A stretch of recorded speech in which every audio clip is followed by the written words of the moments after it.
Magandang araw po. Ako po si Attorney Tats ulit. Ano po ba ang inyong dapat gawin kung kunyari kayo ay under custodial investigation or kayo ay nasa mga kamay ng mga alagad ng batas dahil kayo iniimbestigahan for a alleged crime na inyong ginawa or kayo pinaghihinalaan? Unang-una, kailangan malaman nyo na dapat kayo ay sabihan ng mga alagad ng batas na may karapatan kayong manahimik at huwag magsalita kung ito ay maaring makaano sa inyo, maaring maka-incriminate. Okay?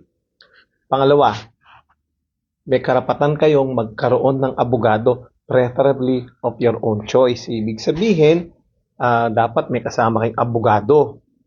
Yung abogado, mas maganda yung kayo pumili. Hindi pwede yung abogadong sila magpo-provide. For example, nasa under custody kayo ng alagad ng batas, tapos merong abogado doon na nag-a-apply sa kanila. Okay? Para magtrabaho para sa kanila sa pulis o sa NBI. Hindi pwedeng abogado na yon.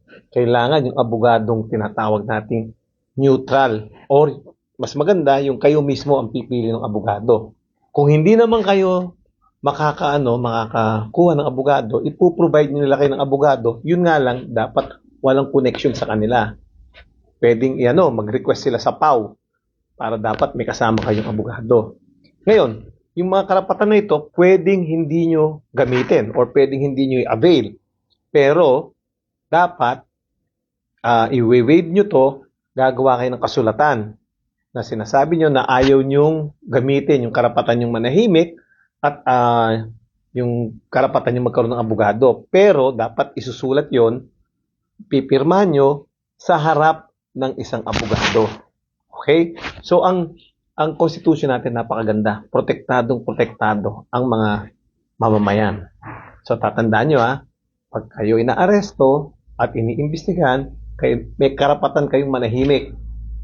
At may karapatan kayong huwag magsalita ng bagay na laban sa inyo. At karapatan nyong magkaroon ng abogado. Preferably of your own choice. Tatandaan nyo po yan. Importante yan. Salamat.